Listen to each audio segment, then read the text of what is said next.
Welcome to the Local Marketing Source Weekly Update, brought to you by localmarketingsource.com. This update is taken from the Local Marketing Source Professional Development Program for local marketers. This week's Local Marketing Update is brought to you by Scott Gallagher. Scott is the co-founder of Local Marketing Source and has become the recognized expert in providing online marketing services to local businesses. Follow Scott on Twitter @ScottGallagher5 and on Facebook.com/ScottPGallagher. Hey everyone, Scott Gallagher here with Local Marketing Source, bringing you our local marketing industry weekly update, and the live Q&A is going to follow the update. Well, our next faculty call is going to be, we got a little bit of a change, going to be next Tuesday. No, my notes still say July 4th, but I know that is July 3rd, Tuesday, July 3rd at 4 p.m. Because Wednesday is the 4th of July, and the 5th of July is my birthday. Yay. Been listening to a Tragically Hip lately, so that should be enough of a hint for you to guess my age. But I definitely have kissed a girl, so we got some interesting updates this week. I'm in a strange mood today. I was just having a great conversation with my project manager, and just a little bit stoked. There's a few things that excite me, and there's many things in our business that we have to do that are just part of business. And yeah, I enjoy it because it's a part of business. It's definitely a heck of a lot better than slinging hamburgers. And God, I had a job welding one time. I was a thermal coater down in the United States, and I hung 150 feet in the air wearing heat protection suits, working on a 100-degree temperature for 12 hours a day, 8 o'clock at night till 8 o'clock in the morning. That was before university. In any event, there's things in business that we do that we don't like as much as others, but there's definitely things that we do enjoy. And one of my greatest passions is what I'm doing right now, getting and talking and teaching and learning and essentially being a servant. I really, really enjoy helping people in many ways. And I can recall countless stories stopping on the side of the road to help somebody, or figuring out my community why people don't hold the door for others, whether it goes from that level or to the level of sharing my own personal experiences in business and education. And some people want to listen, others don't. That's fine. That's the way the world works. And I guess I've got something to say, but nonetheless, it's it's wild when you just get on and lose your train of thought. But in any event, I was talking about my conversation with my project manager and how there's certain things you do enjoy, and that's teaching and sharing. And you guys know that I'm definitely passionate about wellness and more so chiropractic care and how we focus on chiropractors. And I've been participating a little bit more in online communities, and more so in LinkedIn. One of my personal objectives with LinkedIn is trying to understand the dynamics of LinkedIn, of how to find out who you need to meet and how to meet them. Well, the world works around networks, so that's a very important skill set to have, is it not? And LinkedIn is being the most professional network that's out there. There's many ways that we can leverage that. So I want to get very, very good at that. And then maybe in a couple of years, I'll call myself an expert in that, but it's only for my own personal growth. And while doing so, I try to leverage what I do in business. And I am passionate about wellness, and then participated in a few different groups. And LinkedIn's pretty cool. I definitely don't have any successes to be able to get on the telephone and say, this is what I've done. But the point of it was the conversation I just had, and put me in a really good mood, because it's why we do what we do. I mean, I'm not in business to become filthy rich. It's like, it reminds me of some of the motivators of us as human beings and what we really are motivated by, and especially for those that ever hire people.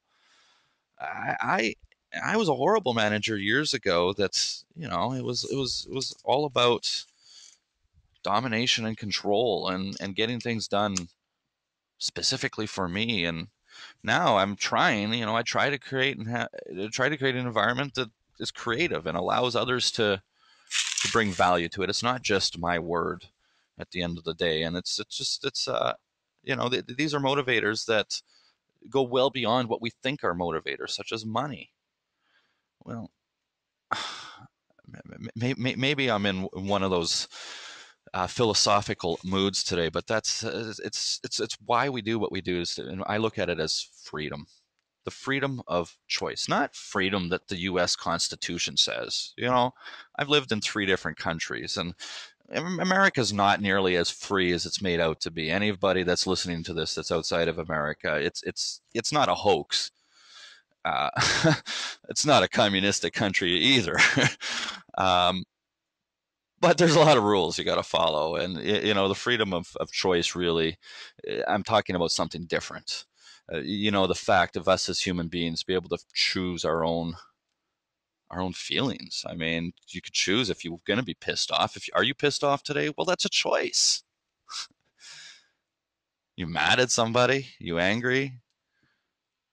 It doesn't mean I don't continue to be angry, not choose to drop it right away. But when I do recognize and think a little more cognitively,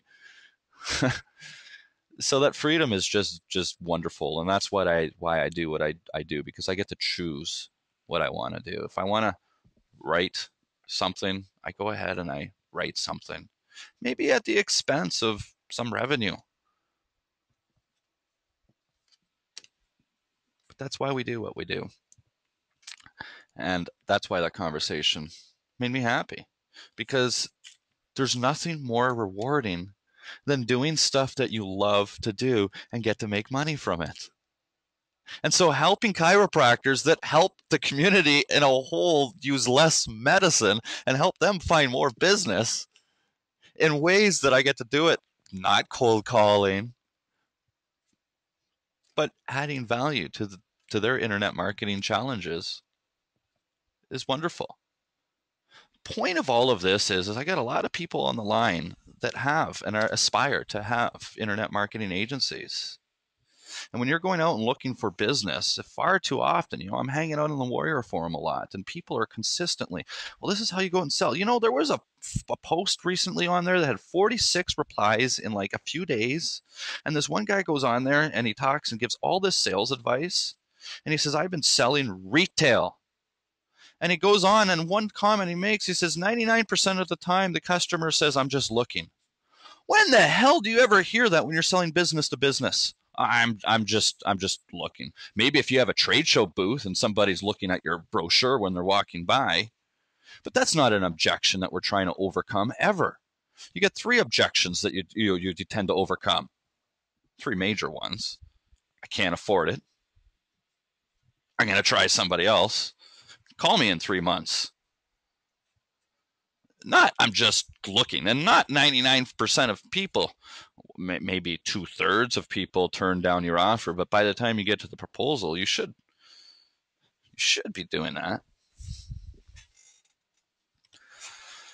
Yeah, me and my rants, and we haven't even gotten into the weekly industry update. Boy, that's bad positioning on our part, isn't it? So I probably should jump to the weekly industry update. And Google. Yeah, we always talk about Google. I'm having a lot of fun with what's happening. I'm thinking about writing a piece and calling it, the biggest race ever, or something of that nature. You've got Google, Facebook, and Apple, and really, following history, there's going to be 2. There's really not enough room for 3. It does tend to happen. I mean, there was 3 big automobile manufacturers at a given point in time, but you look. The top 2 represent a vast majority and a much bigger piece of the pie than the third one. And what is this race? What are these companies really in? Are they competitive? I mean, Facebook against Apple. Apple makes computers, and Facebook is a social site, and Google is a search engine. But they're all in the same business. They're in the exact same business. I mean, at the end of the day, it's just like saying Amazon and eBay. They're in the exact same business. One's an auction site. One's an e-commerce store. No. They make their revenues in the same place. eBay, Amazon, reselling other people's stuff. Facebook, Google, Apple, they have access to people's behaviors and information. Bottom line, Apple's missing a social layer, but Apple has just integrated deeply with Yelp. They've got some massive prevalence on Yelp. I'm going to talk about that in a moment with a couple of announcements, something that was just noticed in the last 24 hours. New, fresh, hot off the press stuff.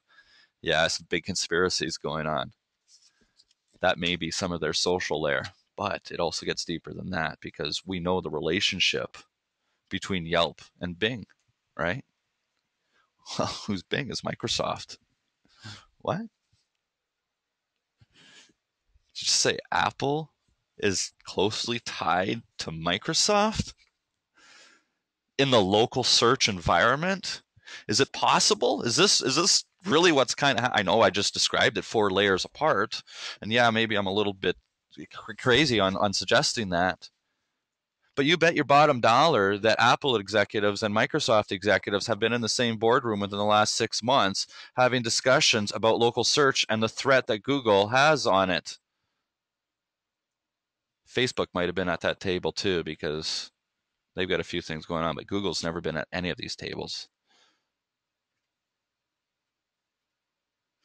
So what's going to happen? Is it Apple? Is it Facebook? Is it Google? Well, Google's on their own. Either they're going to cease to exist, which is highly unlikely, and the remaining competitor, anyways, Google. Oh yeah, updates, all of these high-level stuff. Google being a destination and providing information, yet another piece of information that when you do that they're testing. This was just noticed this morning in San Francisco area only, that when you're doing automobile searches, local dealers and the business autoadvisor.com, Google is showing their inventory from. Well, is Google pushing business to AutoAdvisor that they have a vested financial interest in for automobile sales for local dealers? So there's just another layer of profitability being taken away, but it's being taken away from the local business. So is Google really helping a local business there? I don't know, because they do have their sponsored icons. But of course, you can be a local dealer and buy a sponsored icon and get your inventory up there right in a Google search without having to go to any automobile dealer's webpage. So if Google has just recently purchased a CRM software, they're integrating into business inventories. They are launching local delivery service in July. Oh, apparently, allegedly. God. You see the picture being painted? Anyhow, this is a test in San Francisco. Be neat to see if it gets rolled out. It's basically we're going to be able to get everything done on Google Sites. And do you think it's possible that the business website is going to cease to exist one day? Does that mean that, when you go shopping and you see those strip malls, there's 2 types of strip malls. There's the strip malls that allow you to put whatever business sign you want. And then there's the strip malls that tell you got to go with their signage, and every business on that strip mall looks the same, whether it's a pizza company or a chiropractor. Well, yeah, it looks a little bit prettier, but does it really help anybody? It sure as hell doesn't help the consumer. It's a pain in the ass looking for businesses like that, because I know a pizza company's got a way different sign than a chiropractor, and we're just trained to do that. At least in America, that's how signage works out. So these darn landlords try to control their environment, don't offer value to the end user, don't offer value to the business, but run it their way for the purpose of aesthetics. Well, how is the internet any different? It's not. But Does that mean that Google is going to be that landlord that's basically controlling how all of your signage and all of your positioning is got to be? Is that what Google's doing? Are they these landlords that are building these strip malls that have all the same signage? I mean, if that's the case, then really, how is that going to help the end user in the big picture? I don't know.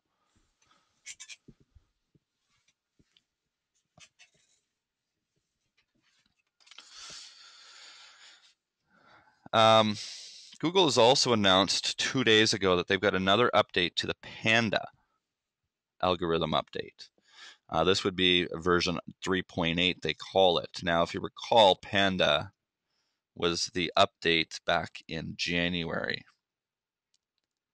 And it was the update for social, not for spam. Or sorry. Yeah, my bad. Their typical claim, they say that it affects less than 1% of all websites. Of all web searches. That's a very standard claim. I think that's very plausible. I think with so many different searches that are out there, and when you put out updates, it's only affecting a little piece of all the factors. I mean, there's 10,000 factors 10,000 signals that Google measures, more or less. I don't know, but that's a statistic that was put out by Matt Cutts a few years ago. He's like, we look at, over 200 different levels, and within each level, there's, 100, I don't know, different factors. So it could be over 10,000 signals that they look. I don't know how he named it, but anyhow, the point being, with 10,000 signals,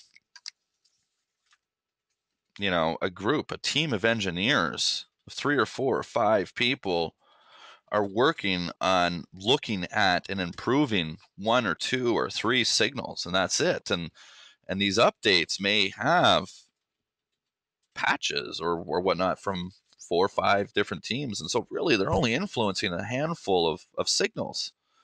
Well, not every search query is looked at by all 10,000 signals. I mean, there's cached searches for mainstream searches that don't even run in an algorithm, and like Google, search Google.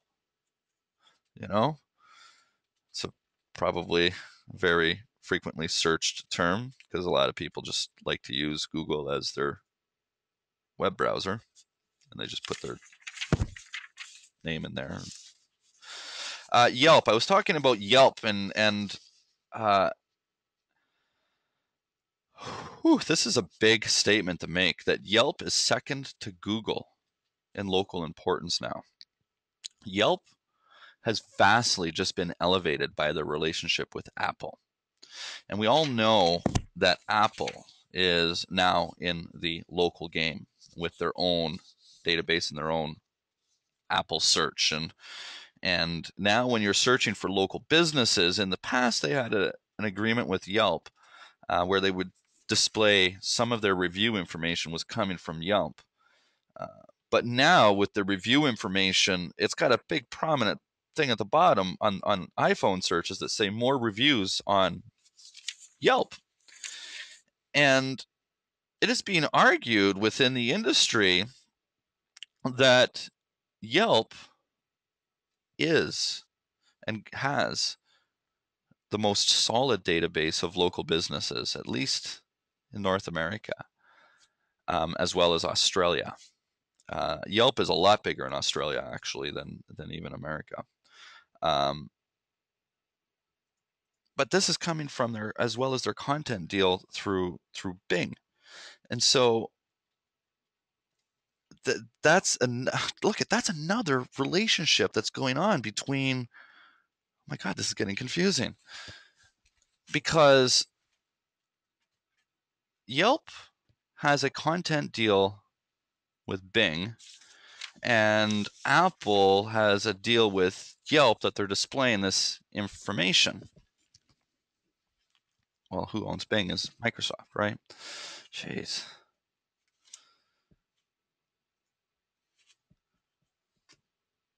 In any event, Yelp's database is regarded, it's smaller than both Google and Apple. I think Apple's looking at 100 million businesses. Google is about 80 million, and Yelp, I recall, is 46. But the validity of Yelp's data is rated higher by third-party sources. I forget the name of the third party, but I recall when we were looking at the list, Yelp was number 1, Google was number 3, Apple was down at the bottom, and Bing was also down at the bottom. So that would likely be why they've joined forces with them. So good for that Phoenix-based firm.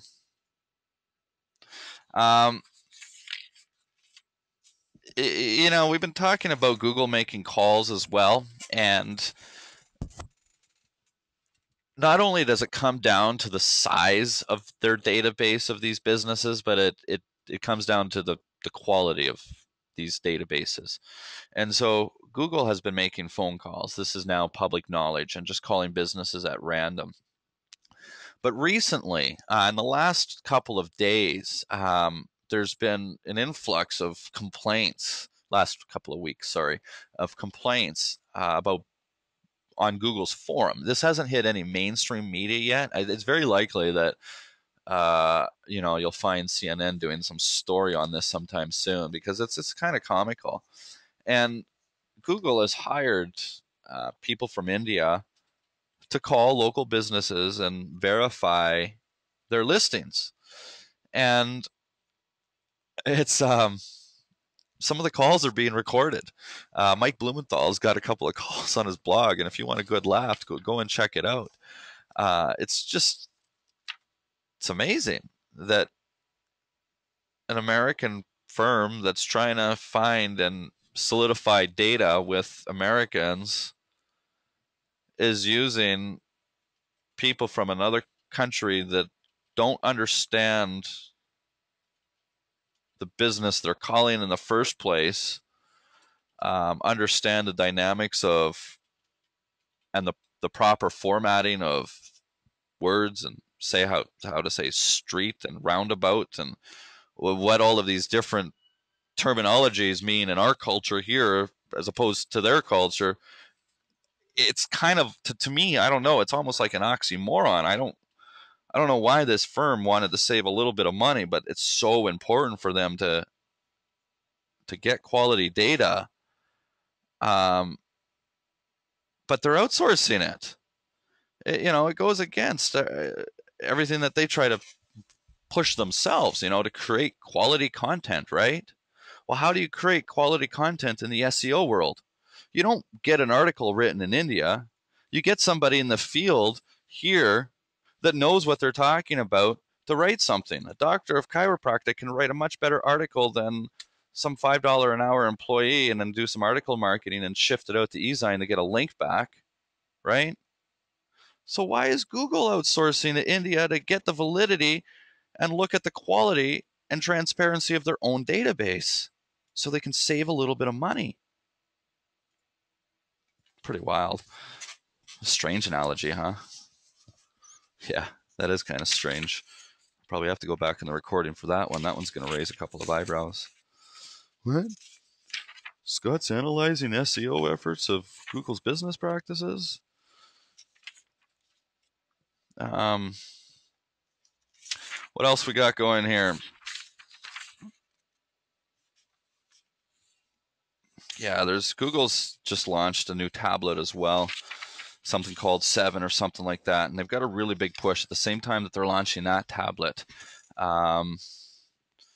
Google just launched Google Plus for tablets. Now, they've really the whole premise of Google Plus for tablets is video, and you know, they're looking at different things. They're really pushing. They claim they now have 250 million people on Google Plus. Facebook's at 800 million. So the growth rate of Google is much greater than that of Facebook. And Google's Android operating system has got a lot of these social components built right into it. Now, interestingly, Google has somewhere around 63% market share for smartphones worldwide.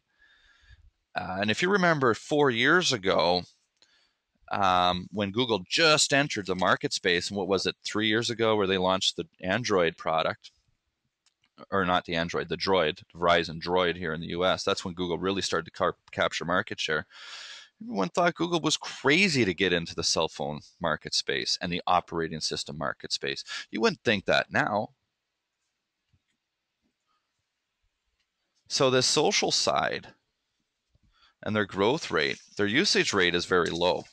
But the whole point of Google Plus is not what's on the front end and the usage of sharing of information. It's in the back end and the tie to the single login across the board, which leads me to the next point here that I was reading about. Facebook at the same time in the last week has quietly forced and changed the primary email address of all of its users to an @facebook.com email address. Now think about this for a moment.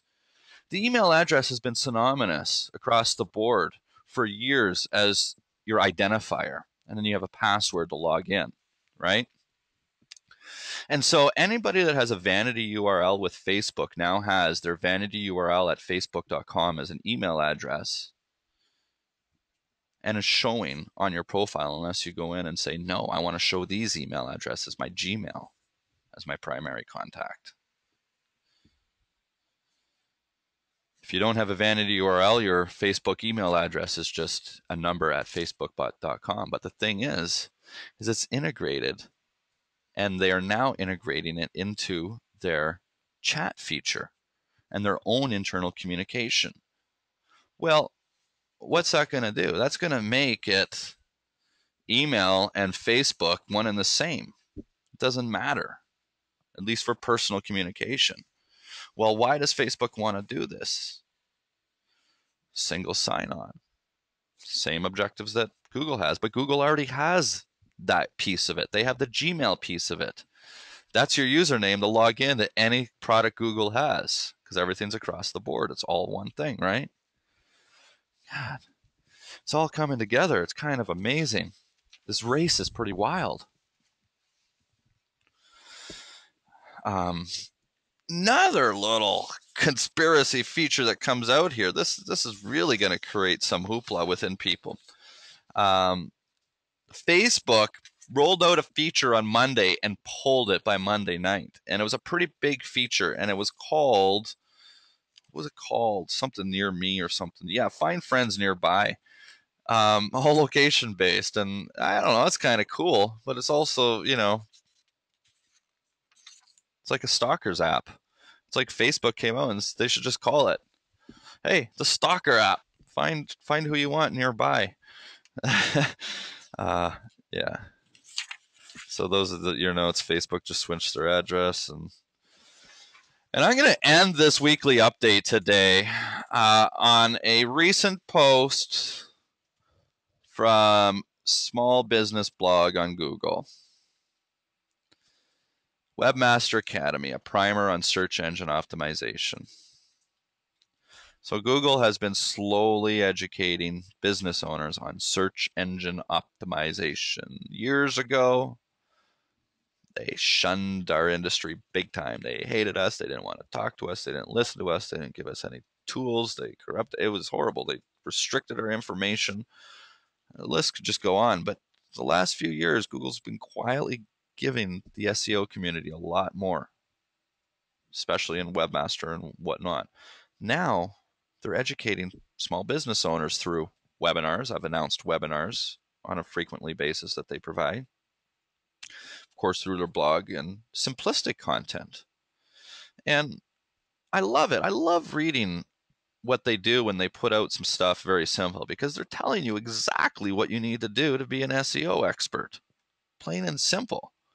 You really don't have to go and get the best link building scheme that's out there. Yeah, you know what? I sell a course, and I got students that spend good money to get in to the course and listen to me talk and answer their questions. And you're not buying that course to go and get your SEO strategy. You know, there's so much more value that you get from it outside of that. Your SEO strategy is really simple. You want to know what your SEO strategy is. You want to see a heck of a cool analogy. Go and Google marketing definition. I'm going to share my screen. Stop showing screen, share screen. Okay, we're going to go and do a quick little search here.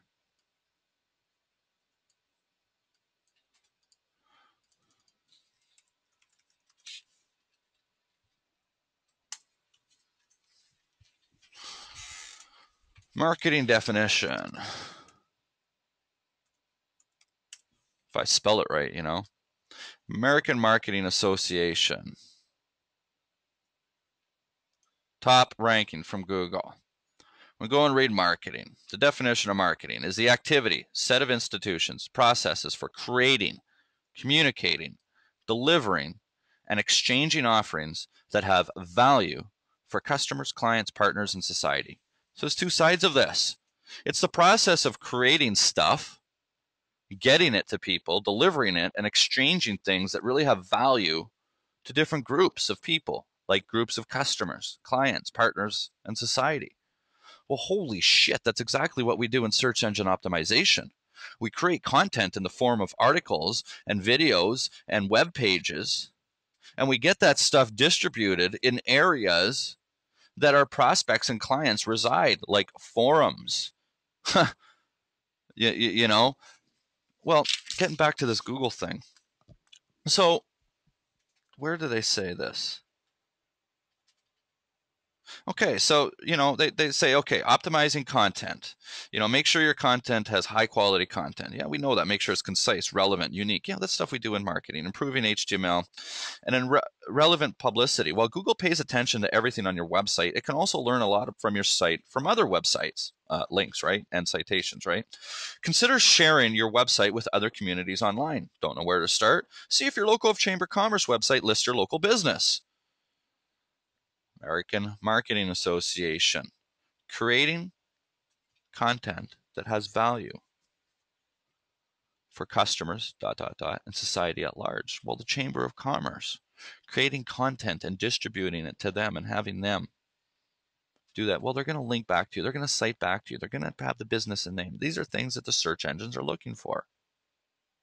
I started this conversation about me spending a little bit of time in different groups on LinkedIn and just adding value. I got the content to be able to add that value. We got all the books. We got all the videos. Well, let's start to get it out there. Is that SEO? Well, no, because they're all no-follow links behind a closed door. Bull. These guys are all in bed together. They're looking at different things.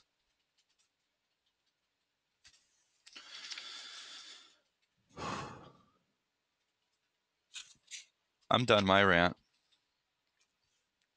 I'm going to now, this is going to be the end of the weekly industry update, folks, and I am going to go ahead and open the floor to questions. Thanks, everyone, for listening, and I didn't lose anybody today on this rant. I really digressed today, but it is what it is, and it's a lot of fun. Thanks, guys. That concludes this Local Marketing Weekly Update, brought to you by LocalMarketingSource.com. This update is provided from the Local Marketing Source Professional Development Program for local marketers. Visit LocalMarketingSource.com for additional resources focused on online marketing for local businesses.